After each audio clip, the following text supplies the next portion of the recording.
ನಮಸ್ಕಾರ ವೀಕ್ಷಕರೇ, ನಾನು ನಿಮ್ಮ ಮಂಜುನಾಥ್ ಅಡ್ವೊಕೇಟ್ ಮಾತಾಡ್ತಾ ಇರೋದು. ಇವತ್ತು ಅಪರಾಧಿಕ ಕೃತ್ಯಗಳು ಘಟಿಸುವಲ್ಲಿ ಕೆಲವರು ಪ್ರಚೋದನೆಯನ್ನು, ಕುಮ್ಮಕ್ಕುಗಳನ್ನು ನೀಡಿರುತ್ತಾರೆ. ಅಂತಹವರಿಗೂ ಕೂಡ ಕಾನೂನಿನಲ್ಲಿ ಶಿಕ್ಷೆಯು ವಿಧಿಸಲ್ಪಟ್ಟಿದೆ.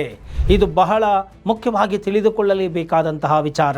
ಕೆಲವು ಅಪರಾಧ ಕೃತ್ಯಗಳನ್ನು ಮಾಡುವಂತಹ ಉದ್ದೇಶ ಕೆಲವರಿಗೆ ಇರೋದೇ ಇಲ್ಲ.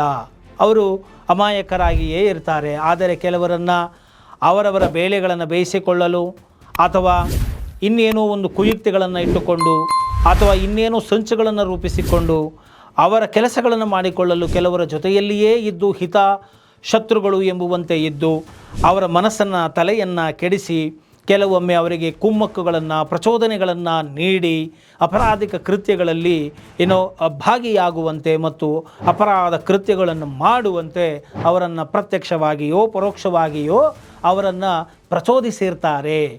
ಇಂತಹ ಒಂದು ಪ್ರಚೋದನೆಯನ್ನು ನೀಡಿದಂತಹವರಿಗೆ ಕೂಡ BNS ಸೆಕ್ಷನ್ 49ರಲ್ಲಿ ಅವರಿಗೆ ಶಿಕ್ಷೆ ಕಟ್ಟಿಟ್ಟ ಬುತ್ತಿ ಅಂತ ಹೇಳಲಾಗಿದೆ.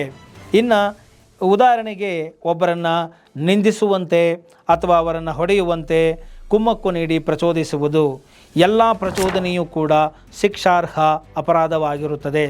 ಅಪರಾಧದ ಕೃತ್ಯಗಳಲ್ಲಿ ಭಾಗಿಯಾದಂಥವರಿಗೆ ಯಾವ ಶಿಕ್ಷೆಯು ವಿಧಿಸಲ್ಪಡುತ್ತದೋ ಅದೇ ಸ್ವಭಾವದ ಶಿಕ್ಷೆಯನ್ನು, ಪ್ರಚೋದನೆಯನ್ನು ನೀಡಿ ಕುಮ್ಮಕ್ಕನ್ನು ನೀಡಿದಂಥವರಿಗೂ ಕೂಡ ವಿಧಿಸಲಾಗುತ್ತದೆ. ಆದ್ದರಿಂದ ಈ ರೀತಿಯಾದಂತಹ ಒಂದು ಕುಮ್ಮಕ್ಕುಗಳನ್ನು, ಪ್ರಚೋದನೆಯನ್ನು ನೀಡುವುದನ್ನು ಈ ಕೂಡಲೇ ನಿಲ್ಲಿಸಿ ಅಂತ ಹೇಳ್ತಾ, ಈ ಒಂದು ವಿಡಿಯೋ ನಿಮಗೆ ಇಷ್ಟ ಆಗಿದ್ದೇ ಆದಲ್ಲಿ ಮರೆಯದ ಹಾಗೆ ಲೈಕ್ ಕೊಡಿ ಹಾಗೂ ಇತರರಿಗೂ ಕೂಡ ಶೇರ್ ಮಾಡಿ, ಮರೆಯದೆ ಕಾಮೆಂಟ್ ಮಾಡಿ ಅಂತ ಹೇಳ್ತಾ ಈ ಒಂದು ವಿಡಿಯೋನ ಇಲ್ಲಿ ಮುಗಿಸ್ತಾ ಇದ್ದೀನಿ. ಜೈ ಹಿಂದ್, ಜೈ ಕರ್ನಾಟಕ ಮಾತೆ.